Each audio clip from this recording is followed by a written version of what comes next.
ಪ್ರಕರಣದ ವಿಚಾರಣೆ ವೇಳೆ ಪೊಲೀಸ್ ಅಧಿಕಾರಿ ಮತ್ತು ಸಿಬ್ಬಂದಿ ಮೇಲೆ ದಾಳಿ ಮಾಡಲು ಪ್ರಯತ್ನಿಸಿದ ರೌಡಿ ಶೀಟರ್ ಕಾಲಿಗೆ ಪೊಲೀಸರು ಗುಂಡೇಟು ನೀಡಿರುವ ಘಟನೆ ನಗರದ ಆನಂದನಗರದ ಹೊರವಲಯದಲ್ಲಿ ನಡೆದಿದೆ.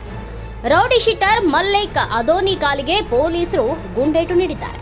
ಪ್ರಕರಣದ ವಿಚಾರಣೆ ಸಂದರ್ಭದಲ್ಲಿ ಪೊಲೀಸರ ಮೇಲೆ ಹಲ್ಲೆಗೆ ಯತ್ನಿಸಿದ್ದಾಗ ಈ ವೇಳೆ ಗಾಳಿಯಲ್ಲಿ 3 ಸುತ್ತು ಗುಂಡು ನೀಡಿ ಬಳಿಕ ರೌಡಿ ಶೀಟರ್ ಕಾಲಿಗೆ ಗುಂಡೇಟು ನೀಡಿತು.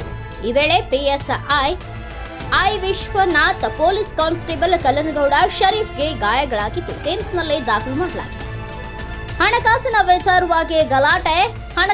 ವಿಚಾರವಾಗಿ ಇರ್ಫಾನ್ ಹಾಗೂ ಮಲ್ಲಿಕ್ ನಡುವೆ ಗಲಾಟೆಯಾಗಿರುತ್ತದೆ. ಇರ್ಫಾನ್ ಬಳಿ ಮಲ್ಲಿಕ್ 4 ಲಕ್ಷ ಹಣ ಪಡೆದುಕೊಂಡಿರುತ್ತಾನೆ. ಹಣ ವಾಪಸ್ ಕೇಳಿದ ಹಿನ್ನೆಲೆ ಮಲ್ಲಿಕ್ ಹಾಗೂ ಆತನ ಸ್ನೇಹಿತರ ಜೊತೆಗೆ ಸೇರಿ ಇರ್ಫಾನ್ ಮನೆಗೆ ತೆರಳಿ ಗಲಾಟೆಗೆ ಮುಂದಾಗಿದ್ದರು ಎಂದು Hubballi Dharwad police commissioner N Shashikumar ತಿಳಿಸಿದರು.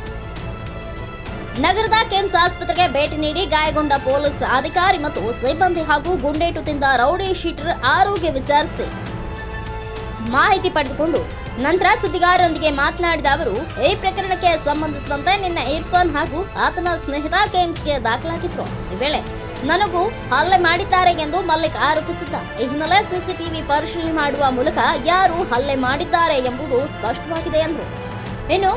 ಇನ್ನುಳಿದವರ ಪತ್ತೆಗಾಗಿ ಹೊರವಲಯದಲ್ಲಿ ಸ್ಥಳ ಮಹಜರ್ಗೆ ತೆರಳಲಾಗಿತ್ತು. ಮಾಹಿತಿಗಾಗಿ ನಮ್ಮ ಸಿಬ್ಬಂದಿ ರೌಡಿ ಶೀಟರ್ ಮಲ್ಲಿಕ್ನನ್ನ ಕರೆದುಕೊಂಡು ಹೋಗಿದ್ರು. ಈ ವೇಳೆ ಪೊಲೀಸರ ಮೇಲೆ ಹಲ್ಲೆ ಮಾಡಿ ತಪ್ಪಿಸಿಕೊಳ್ಳಲು ಯತ್ನಿಸಿದಾಗ ಗುಂಡೇಟು ನೀಡಲಾಗಿದೆ.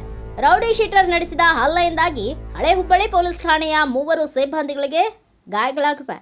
ಗಾಯಗೊಂಡ ಪೊಲೀಸ್ ಸಿಬ್ಬಂದಿಗಳಿಗೆ ಕೆಮ್ಸ್ ಆಸ್ಪತ್ರೆಯಲ್ಲಿ ಚಿಕಿತ್ಸೆ ನೀಡಲಾಗುತ್ತಿದೆ ಎಂದು ಮಾಹಿತಿ ನೀಡಿದರು. ಓಲ್ಡ್ ಹುಬ್ಳಿ ಪೊಲೀಸ್ ಠಾಣಾ ಸರಹದ್ದಿನಲ್ಲಿ ನಿನ್ನೆ ರಾತ್ರಿ ಒಂದು ಘಟನೆ ಆಗಿದೆ. ಆ ಘಟನೆಯಲ್ಲಿ 2 ಗುಂಪುಗಳ ನಡುವೆ ಸಂಘರ್ಷ ಆಗಿದೆ. ಇದು ಘಟನೆ ಆಗಿರುವಂಥದ್ದು ಹೆಗ್ಗೇರಿ ಮಸೀದಿ ಮುಂಭಾಗದಲ್ಲಿ. ಇದರಲ್ಲಿ ಇರ್ಫಾನ್ ಅನ್ನುವಂಥ ಒಬ್ಬ ವ್ಯಕ್ತಿ ಏನಿದ್ದಾನೆ, ಮಲ್ಲಿಕ್ ಅನ್ನುವಂಥವನಿಗೆ ಸುಮಾರು 4 ಲಕ್ಷಗಳ ಹಣವನ್ನು ಕೊಟ್ಟಿರ್ತಾನೆ. ಆ ಹಣದ ಸ್ವಲ್ಪ ಭಾಗವನ್ನು ಅವನು ಮುಟ್ಟಿಸಿರ್ತಾನೆ. ಇನ್ನು ಉಳಿದಿದ್ದನ್ನು ರಿಪೀಟೆಡಾಗಿ ಕೇಳ್ದ ಅಂತ ಹೇಳಿದಾಗ ಅದಕ್ಕೆ ಇದೇ ರಿಪೀಟೆಡಾಗಿ ನೀನು ಕೇಳ್ತಾ ಇದ್ದರೆ ಹಣ ಕೊಡು ಅಂತ ಕೇಳ್ತಾ ಇದ್ದರೆ ನಿನ್ನ ಮನೆಗೆ ಬಂದು ಹೊಡಿತೀನಿ ಅಂತೆಲ್ಲ ಬೆದರಿಕೆ ಹಾಕಿರ್ತಾನೆ. 2-3 ಸರಿ ಹಿಂದೆ ಕೂಡ ಅವರಿಗೆ ಹೊಡಿಲಿಕ್ಕೆ ಪ್ರಯತ್ನ ಮಾಡಿದ್ದಾನೆ ಮತ್ತು ಬೆದರಿಕೆ ಹಾಕಿದ್ದಾನೆ. ಅವ್ರ ಕುಟುಂಬ ಸದಸ್ಯರಿಗೆ ಬೆದರಿಕೆ ಹಾಕಿದ್ದಾನೆ.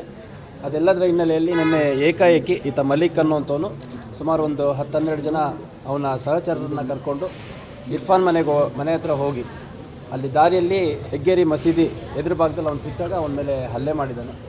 ಚಾಕು ಮತ್ತು ಬೇರೆ ಹರಿತವಾದ ಆಯುಧದಿಂದ ಹಲ್ಲೆ ಮಾಡಿದ್ದಾನೆ.